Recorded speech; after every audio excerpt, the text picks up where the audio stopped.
A través de la Biblia, un análisis de la Biblia libro por libro que le ayudará a crecer espiritualmente. Estos estudios fueron diseñados por el Dr. J. Vernon McGee. Acompáñenos en este fascinante recorrido a través de la Biblia. La palabra de Dios. Bienvenido a Través de la Biblia, el programa donde conocemos a Dios en su palabra. Soy su anfitrión, Heiel Ortiz, agradeciéndole que usted haya tomado tiempo para estudiar la Biblia con nosotros. El autobús bíblico nos ha traído a Primera de Juan capítulo 3, versículo 9 en adelante.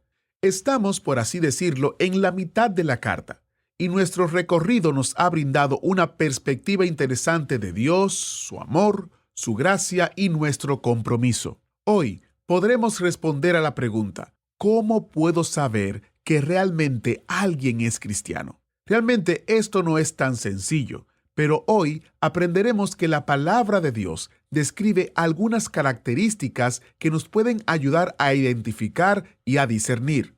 Evidentemente, el propósito no es que juzguemos a las personas, sino que podamos reconocer la obra de Dios en la vida de los demás. Quiero compartir con ustedes un testimonio que recibimos de Alexandra. Ella nos dice: Dios les continúe bendiciendo. Estoy agradecida de este ministerio y de sus enseñanzas. Por medio de ustedes es que he podido entender muchos pasajes bíblicos que antes eran inexplicables para mí. Comparto su programa en mis redes e hice un grupo de difusión donde les envío a mis contactos cada día. Han sido una gran bendición para mí y para muchos. Dios nos conceda la oportunidad de poder seguir viajando con ustedes cada día. Un abrazo desde República Dominicana. Muchas gracias, Alexandra, por compartir con nosotros tu testimonio de lo que Dios ha hecho en tu vida. Usted también puede compartir con nosotros su testimonio. La primera opción es a través de un correo electrónico. Escríbanos a atv@transmundial.org. La segunda opción es en nuestro sitio web, a través de la biblia.org/testimonios. Y la tercera opción es a través de un mensaje de audio de máximo 2 minutos a nuestro número de WhatsApp. El número es 919-460-3797. Este número de WhatsApp es exclusivamente para mensajes y mensajes de audio. Iniciemos nuestro tiempo en oración. Padre Celestial, nos encomendamos a ti para estudiar tu palabra. Te pedimos que nos hables y nos ministres. En el nombre de Jesús te lo pedimos. Amén. Con nosotros, nuestro maestro Samuel Montoya, guiándonos y dirigiéndonos en el estudio bíblico de hoy. Volvemos hoy, amigo oyente, al capítulo 3 de la primera epístola del apóstol Juan. Vamos a comenzar nuestro estudio hoy con el versículo 8, aunque en nuestro programa anterior habíamos llegado ya hasta el versículo 9, pero creemos que sería mejor regresar al versículo 8 y leerlo una vez más. Dice: El que practica el pecado es del diablo, porque el diablo peca desde el principio. Para esto apareció el Hijo de Dios, para deshacer las obras del diablo. Note usted, el que practica el pecado es del diablo. Creemos que es necesario reconocer que Él es la fuente de todas estas cosas malas. Él es el responsable por haber traído al mundo esto. Él es quien desvió o guió por los caminos malos, por los malos pasos a nuestros primeros padres, y Él es la razón por la cual usted y yo hoy tenemos una naturaleza pecaminosa. Y nos referimos, por supuesto, a Satanás. Y aquí dice Juan: el que practica el pecado es del diablo. Usted es un hijo del diablo. Eso es lo que el Señor Jesucristo le dijo a los líderes religiosos de su día.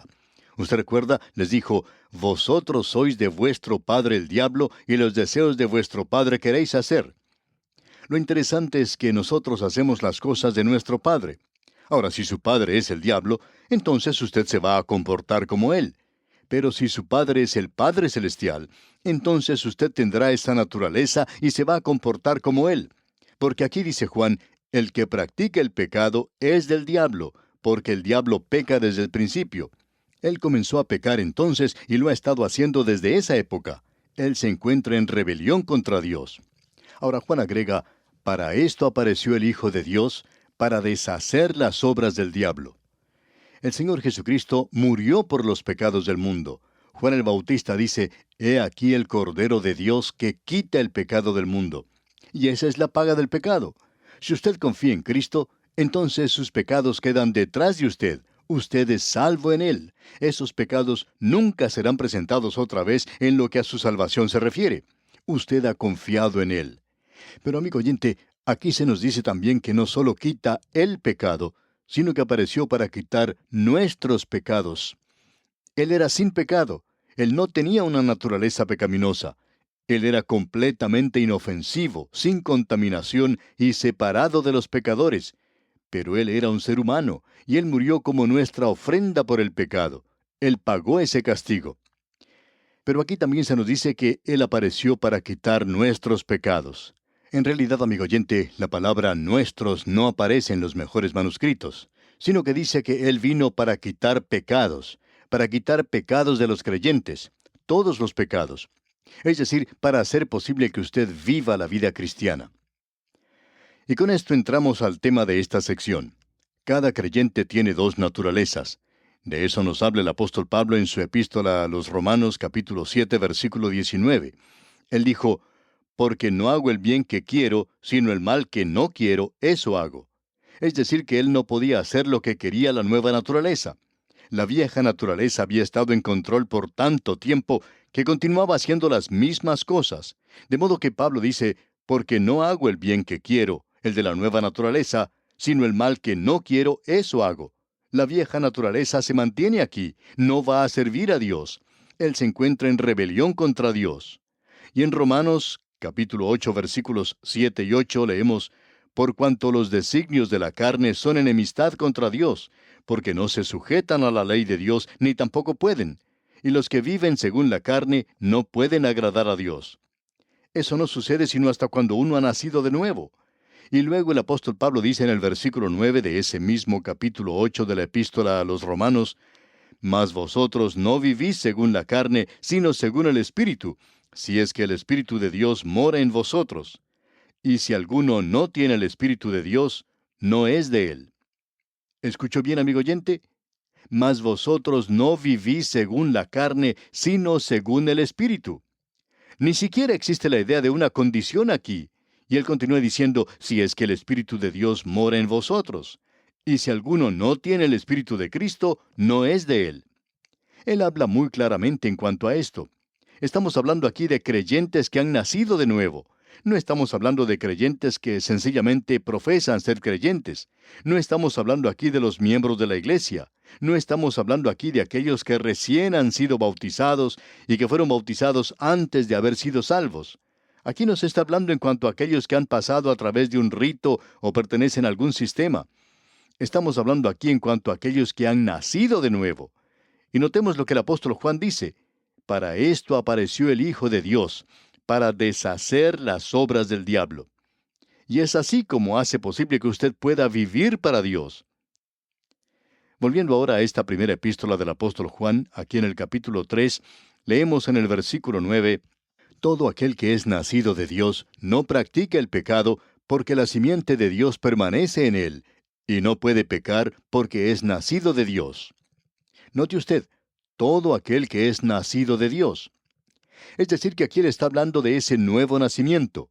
Eso es lo que el Señor Jesucristo le dijo a ese líder religioso que le fue a visitar de noche. Os es necesario nacer de nuevo. Todo aquel que es nacido de Dios no practica el pecado. Usted tiene ahora una nueva naturaleza, y esa nueva naturaleza no comete pecado, no cometerá pecado. Amigo oyente, esa es la razón por la cual el hijo pródigo no podía permanecer en la posilga. Él no era un cerdo, él era el hijo del Padre y deseaba estar en la casa del Padre. Si usted es un hijo de Dios y le pertenece a Él, usted querrá estar en la casa del Padre. Usted va a desear eso. Todo aquel que es nacido de Dios no practica el pecado. Ahora, aquí no se habla de cometer algún pecado. La idea que se presenta aquí no es sólo de un acto de pecado. La idea es que él no vive en pecado. Se nos dice en el capítulo 2 de esta misma primera epístola del apóstol Juan, que si alguno hubiere pecado, si cualquier creyente hubiere pecado, abogado tenemos para con el Padre a Jesucristo el justo. Esa no es su voluntad, por supuesto. Él nos presenta de una manera muy clara cómo quiere que vivamos. Os escribo a vosotros, hijitos, dice, para que no pequéis. El pecado es cualquier cosa que es contraria a la voluntad de Dios. Y cuando eso entra en su vida, ¿qué es lo que sucede? Si alguno hubiere pecado, él está hablando aquí a los creyentes. Abogado tenemos para con el Padre, dice. Esa es la razón por la cual él podía decir, si confesamos nuestros pecados. ¿A quién le está hablando? A los creyentes, amigo oyente. Y de eso se está hablando aquí en el versículo 9 de este capítulo 3 de la primera epístola del apóstol Juan, cuando dice, todo aquel que es nacido de Dios no practica el pecado. Esa nueva naturaleza no vivirá en la pocilga. Nunca, bajo ninguna circunstancia podrá hacerlo. Porque la simiente de Dios permanece en él. Usted tiene una nueva naturaleza, una naturaleza divina si es un hijo de Dios. Y él no puede pecar. ¿Por qué? Porque es nacido de Dios. Estamos hablando aquí de algo que es real y verdadero. Estamos hablando de algo que es genuino. No nos referimos a una pequeña profesión de fe que usted haya hecho cuando usted pasó adelante y derramó algunas lágrimas, sino que la pregunta es, amigo oyente, ¿ha sido usted nacido de Dios? Nuevamente queremos decir que creemos en la seguridad del creyente, pero creemos también en la inseguridad de aquellos que se hacen pasar por creyentes. Es bueno que hagamos un inventario y que miremos y observemos atentamente nuestras vidas y a nosotros mismos. Debemos examinarnos a nosotros mismos para ver si estamos en la fe o no lo estamos. ¿Es usted verdaderamente un hijo de Dios? ¿Desea usted ansiosamente las cosas de Dios? Eso es lo importante, amigo oyente. Hemos oído el caso de un joven homosexual que decía ser hijo de Dios. Ahora hay personas que dicen que un homosexual no puede ser hijo de Dios, pero nosotros decimos que en este caso sí lo puede ser. Pero si esa persona es hijo de Dios, entonces tendrá que abandonar ese pecado. En realidad debemos decir esto, que el hijo pródigo no debería estar en la pocilga y que él no va a vivir allí continuamente. Él tiene que salir de ese lugar. Y él dijo, me levantaré e iré a mi padre. Y su padre no estaba muy cerca de esa pocilga. Él estaba tan lejos como era posible estar. Pero el hijo se levantó y fue a su padre. Y eso es importante. Todo aquel que es nacido de Dios no practica el pecado. Esa persona no continúa en el pecado. Usted ha recibido una nueva naturaleza, aunque no pierde la naturaleza vieja, y ese es el problema. No nos sorprende entonces que el apóstol Pablo haya escrito, ¿quién me librará de este cuerpo de muerte? Solo el Espíritu de Dios puede librarle, amigo oyente, si usted reconoce que está desamparado y sin esperanza. Eso lo decimos hoy a aquel que está dominado por algún pecado que le controla y está arruinando su vida. Eso está destruyendo su gozo. Se siente miserable. Amigo oyente, Él puede y quiere librarle si usted quiere ser librado, si usted quiere librarse de aquello que le está dominando, si usted quiere en realidad tener gozo en su vida, si usted en realidad quiere servirle, si usted ha tomado las cosas en serio con Él, Él tomará las cosas en serio con usted. Porque la simiente de Dios permanece en él y no puede pecar, porque es nacido de Dios. En el versículo 10 dice Juan, en esto se manifiestan los hijos de Dios y los hijos del diablo. Todo aquel que no hace justicia y que no ama a su hermano, no es de Dios. Juan dice, en esto se manifiestan los hijos de Dios y los hijos del diablo. Creemos que es necesario manifestarse un poco más hoy, porque hay muchos de los hijos de Dios que parece que pertenecieran a otro, parecerían ser huérfanos. Aquí tenemos las dos naturalezas, y queremos analizar esto por un momento. Vamos a utilizar una ilustración, algo muy casero por cierto, pero esperamos que nos ayude a ilustrar aquello que estamos tratando de decir. De seguro que usted ha visto alguna vez árboles frutales. Hay mucha variedad de ellos, y podríamos mencionar las naranjas, mandarinas, limones y también los aguacates. Ahora, el aguacate puede ser una planta que ha sido injertada de escudete, es decir, que debajo del capullo era una planta silvestre. Y cuando uno tiene una planta como esta, tiene que tener mucho cuidado para conseguir que dé el fruto que uno quiere. Uno puede ver dónde se encuentra el brote, ya que allí es donde ha sido injertado. Debajo de ese brote, de vez en cuando, sale una rama de esa vieja naturaleza, de esa rama silvestre, y uno debe cortarla. Si uno deja pasar algún tiempo, bueno, esa rama crecerá y dará un fruto que no es muy apetecible, por cierto. No es bueno para comer. Pero arriba de esa parte, todo es bueno y apetecible. Entonces es necesario mantener esas ramas limpias y evitar que brote algo debajo del injerto. Si uno mantiene eso bien controlado, entonces no dará fruto allí debajo, sino que lo dará arriba, donde tiene una nueva naturaleza. Así es que esa planta puede dar cualquier clase de fruto. Todo depende de la persona que la está cuidando. Pues bien, amigo oyente, debemos decir que nosotros somos como esa planta. Tenemos dos naturalezas. Podemos ser malos, podemos vivir en un nivel bastante bajo, y tenemos una naturaleza que es así.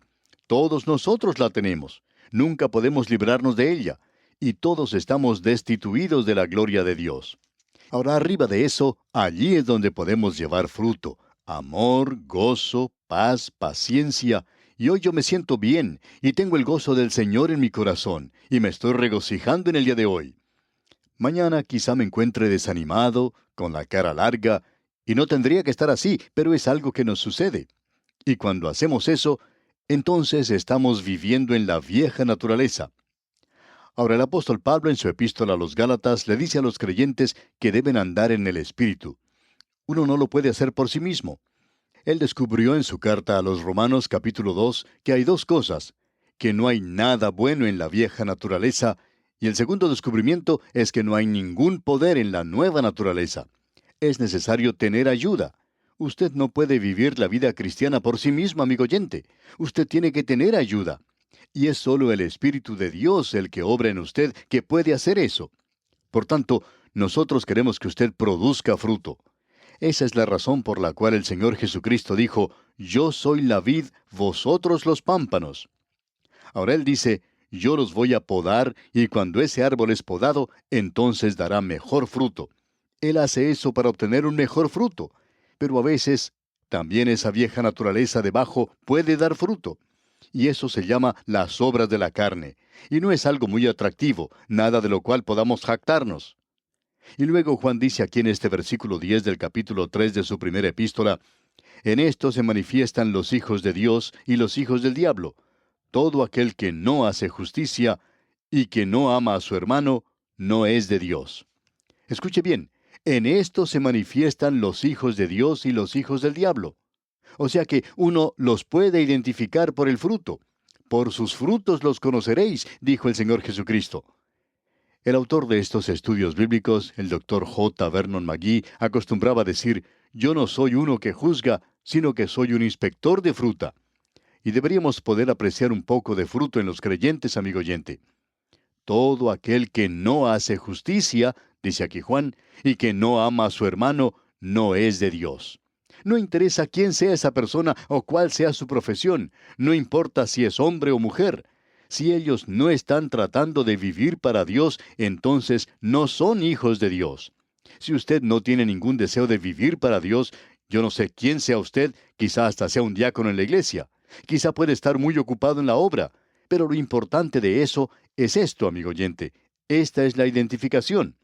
Aquel que no hace justicia no es de Dios. No somos nosotros quienes repetimos esto, sino que Juan lo dice por medio del Espíritu de Dios. Ahora, la segunda señal de identificación es esta: el que no ama a su hermano. Esa es la segunda señal. ¿Ama usted a los demás creyentes? Amigo oyente, si usted es un hijo de Dios, entonces va a amar a los demás creyentes.